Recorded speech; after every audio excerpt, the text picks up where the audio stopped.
Hello everyone, welcome to RV Sirs English. So students, in this video we are going to see 8th standard semi-English lesson The House Builder. मित्रांनो, या व्हिडिओमध्ये आपण The House Builder हा 8th standard semi-English lesson बघणार आहोत. Let's get started. This is a story of a mason who worked for a building contractor. मित्रांनो, ही गोष्ट आहे का मेसनची. मेसन म्हणजे काय? One who builds with stones, bricks, cement.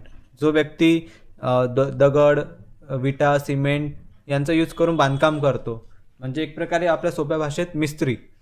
तर एका मेसनची ही गोष्ट आहे जो एका बिल्डिंग कॉन्ट्रॅक्टरसाठी काम करायचा. The mason always strove to do his work to perfection.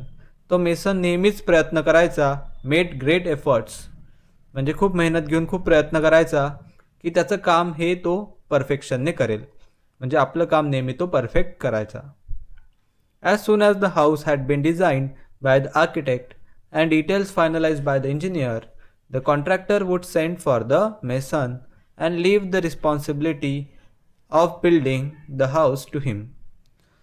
जसं त्या घराचं डिझाईन आर्किटेक्ट तयार करायचा आणि डिटेल्स त्या घराचे इंजिनियर फायनलाइज करायचा, त्यानंतर ते काम बिल्डिंग कॉन्ट्रॅक्टरकडे यायचं आणि कॉन्ट्रॅक्टर त्या मेसनला निरोप पाठवायचा आणि पूर्ण कामाची जबाबदारी, रिस्पॉन्सिबिलिटी तो त्या मेसनवर टाकून द्यायचा. घर बांधायची संपूर्ण जबाबदारी कॉन्ट्रॅक्टर हा मेसनवर टाकून द्यायचा, म्हणजे एवढा विश्वास त्याचा त्या मेसनवर होता. The mason would then without wasting any time start his work. आणि मेसनसुद्धा कुठलाही वेळ वाया न घालवता आपल्या कामाची सुरुवात करायचा. He would take great interest in his work of building and do it with full dedication. तो आपल्या घर बांधायच्या कामामध्ये खूप इंटरेस्ट घ्यायचा, त्याला खूप इंटरेस्ट होता आणि आपलं काम तो फुल डेडिकेशन म्हणजे commitment to task or purpose, म्हणजे समर्पण भाव. आपलं काम तो अतिशय निष्ठेने आणि समर्पण भावाने करायचा. He made sure that he use the best construction material of high quality. तो या गोष्टीची काळजी घ्यायचा आणि या गोष्टीवर विशेष लक्ष द्यायचा की जे कन्स्ट्रक्शन मटेरियल यूज होत आहे ते हाय क्वालिटीचं असलं पाहिजे, चांगल्या क्वालिटीचं असलं पाहिजे. The measurements of the walls, doorways, arches etcetera were perfect. Walls, doors आणि आर्चेस यांचं जे मेजरमेंट आहे, म्हणजे माप आहे, ते पण एकदम परफेक्ट असायचं. And he gave an excellent and appealing finish to whatever he build. आणि तो जेही काही बांधायचा त्या सर्व बांधकामाला तो एक एक्सलंट आणि अपिलिंग फिनिश द्यायचा. तर अतिशय सुंदर, ब्युटिफुली तो आपल्या घराचं, ज्याही घराचं बांधकाम करत आहे ते करायचा. The owners of the new house build would be more than satisfied with the construction. ते नवीन घर ज्यांचं असायचं किंवा त्या घराचे जे ओनर्स असायचे, मालक असायचे, आपलं घर बघून त्यांना मोर दॅन सॅटिस्फाईड म्हणजे अतिशय सॅटिस्फॅक्शन म्हणजे समाधान मिळायचं ते कन्स्ट्रक्शन बघून. अशा प्रकारे अतिशय छान वर्कमॅन तो मेसन होता. Because of the zeal, diligence, loyalty and persistence that he displayed in his work, the mason was in great demand and fetched good business to his contractor. Mason मधले जे गुण होते, झील म्हणजे ग्रेट एन्थुसियाझम, उत्साह, डिलिगन्स म्हणजे कॉन्स्टंट केअरफुल एफर्ट्स म्हणजे सततचे प्रयत्न, लॉयल्टी म्हणजे इमानदारी, अँड पर्सिस्टन्स म्हणजे सातत्य, कॉन्स्टंट कंटिन्युअस एफर्ट्स. अशा प्रकारे हे जे गुण होते मेसनचे, that displayed in his work, जे त्याच्या कामामध्ये सुद्धा दिसायचे. The mason was in great demand, त्यामुळे त्या मेसनला नेहमीच खूप डिमांड म्हणजे मागणी असायची. And fetch good business to his contractor, आणि आपल्या कॉन्ट्रॅक्टरसाठी तो खूप चांगला बिझनेस घेऊन यायचा. म्हणजे तो मेसन इतका चांगला कारागीर होता की त्याचं काम बघून त्या कॉन्ट्रॅक्टरला खूप सारे कामं मिळायचे. मेसनच्या कामामुळे कॉन्ट्रॅक्टरला कामं मिळायचे. Subsequently, the contractor recompensed the mason handsomely with a good salary, very good salary. त्यानंतर मग तो कॉन्ट्रॅक्टर सुद्धा मेसनला खूप चांगली सॅलरी, हँडसमली म्हणजे काय तर खूप चांगल्या प्रकारे सॅलरी द्यायचा. रिकम्पेन्स्ड म्हणजे भरपाई किंवा मनी गिवन फॉर अ वर्क. तर कॉन्ट्रॅक्टर सुद्धा त्या मेसनच्या चांगल्या कामाचा मोबदला अतिशय चांगल्या पगारामध्ये द्यायचा. He could meet the needs of his family sufficiently without any scarcity. आणि त्यामुळे मेसन आपल्या घरच्यांच्या, आपल्या फॅमिलीच्या, कुटुंबाच्या गरजा अतिशय चांगल्या पद्धतीने पूर्ण करू शकायचा. कुठलीही टंचाई त्याच्या आयुष्यामध्ये नव्हती, कुठलीही कमी आयुष्यामध्ये नव्हती. The mason thus continued working with great devotion for many years till he became a grandfather. अशा प्रकारे मेसनने भरपूर वर्ष ग्रेट डिवोशन म्हणजे निष्ठेने त्या कॉन्ट्रॅक्टरसाठी काम केलं. टिल ही बिकेम ग्रँडफादर म्हणजे तो आजोबा बनत नाही तोपर्यंत, म्हणजे चांगले वय होईपर्यंत, म्हातारा होईपर्यंत त्याने त्या कॉन्ट्रॅक्टरसाठी काम केलं. Then he decided that it was time to retire and spend time playing with his grandchildren. मग त्याने डिसाईड केलं की आता रिटायरमेंट म्हणजे निवृत्ती घ्यायची वेळ आलेली आहे आणि बाकीचा उरलेला वेळ आपण आपल्या नातवंडांसोबत खेळण्यात घालूया असं त्याने ठरवलं. Being a firm minded person he informed his contractor of his decision to retire from house building. एक फर्म माइंडेड पर्सन म्हणजे एक अतिशय ठाम विचाराचा व्यक्ती असल्यामुळे मेसनने आपला निर्णय कॉन्ट्रॅक्टरला कळवला की त्याची निवृत्ती घ्यायची इच्छा आहे. The contractor was very disheartened to lose such an excellent workman and urged the mason to continue his job but to no avail. Contractor was very dishearten म्हणजे निराश, डिप्रेस्ड. त्या कॉन्ट्रॅक्टरला फार वाईट वाटलं जेव्हा त्याने ऐकलं की आपला इतका चांगला वर्कमॅन, आपला इतका चांगला कारागीर काम सोडून जात आहे. आणि त्याने मेसनला खूप विनवणी केली की त्याने तसं करू नये, त्याने आपलं काम सोडू नये. बट नो अवेल म्हणजे नो यूज, त्याचा काहीही फायदा झाला नाही. The mason made up his mind and refuse to carry on.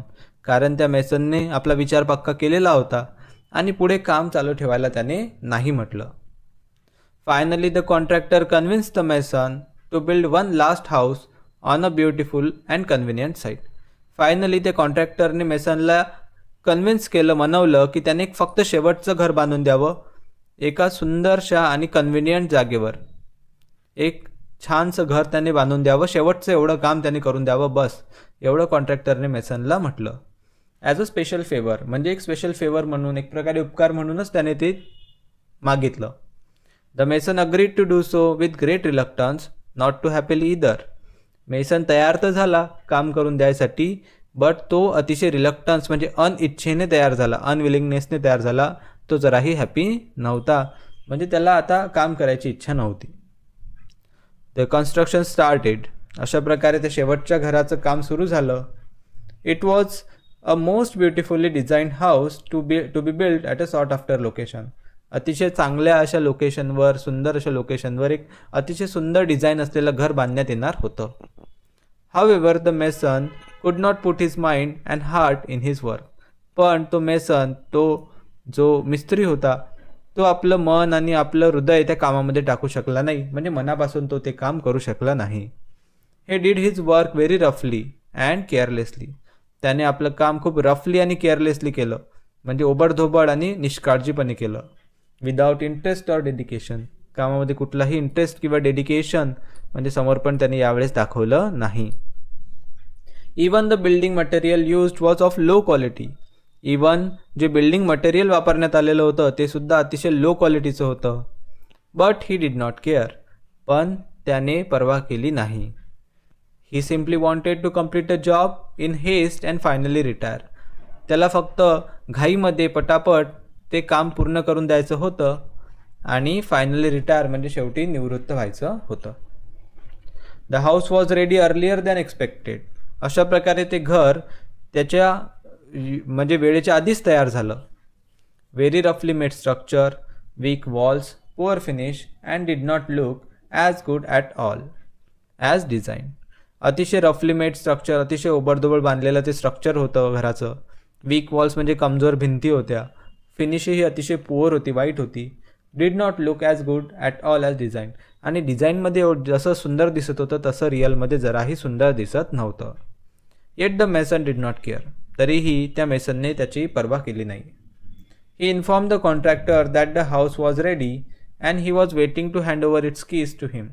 त्याने कॉन्ट्रॅक्टरला इन्फॉर्म केलं की घर तयार आहे आणि त्या घराच्या चाब्या तो कॉन्ट्रॅक्टरकडे सुपूर्द करायसाठी वाट बघतोय. The contractor arrived at the site. Contractor साईटवर आला. He had a file of legal documents in his hand. त्याच्या हातामध्ये लिगल डॉक्युमेंट्सची फाईल होती, म्हणजे कायदेशीर कागदपत्रांची एक फाईल होती. The mason handed over the new house key to him. मॅसनने नवीन घराची जी चाबी आहे ती कॉन्ट्रॅक्टरला देऊ केली. But the contractor did not step forward to enter the house to see it.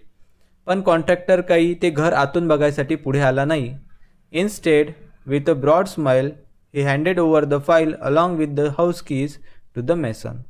त्याऐवजी अतिशय हसत हसत त्या कॉन्ट्रॅक्टरने ती फाईल, त्या चाबीसोबत ती लिगल डॉक्युमेंट असलेली फाईल कॉन्ट्रॅक्टरच्या हातामध्ये दिली. अँड सेड बीमिंग हॅपीली, आणि अतिशय हसत हसत आनंदाने तो, बीमिंग हॅपी टोन म्हणजे अतिशय आनंदात आवाजामध्ये तो मेसनला म्हणाला, these are the ownership documents of this new house in your name. या घराचे हे ओनरशिप डॉक्युमेंट म्हणजे मालकीचे कागदपत्र आहेत. हे घर मी तुझ्या नावावर केलेलं आहे. दिस हाऊस इज युअर्स. आजपासून हे घर तुझं. I had planned it as a gift for you. हे घर मी तुला गिफ्ट द्यायचंच प्लॅन केलेलं होतं. तर अशा प्रकारे इथे ही स्टोरी एंड होते. मित्रांनो, अशा प्रकारे मेसनने आयुष्यभर तर लोकांचे घर अतिशय सुंदर बांधले, पण एक शेवटचं काम जेव्हा त्याला भेटलं ते त्याने खूप अनिच्छेने केलं. तेही तेवढं चांगलं त्याने केलं नाही. अतिशय वाईट काम त्याने केलं आणि शेवटी तेच घर त्याला गिफ्ट म्हणून मिळालं. त्यामुळे मॉरल ऑफ द स्टोरी काय आहे की कुठलंही काम आपण निष्ठेने आणि मन लावून करायला पाहिजे. आय होप तुम्हाला ही स्टोरी खूप चांगल्या प्रकारे समजली असल्यास नक्की व्हिडिओला लाईक करा, मित्रांबरोबर शेअर करा. नवीन असाल तर सबस्क्राईब करायला विसरू नका. I will see in another video. Till then take care. Good bye.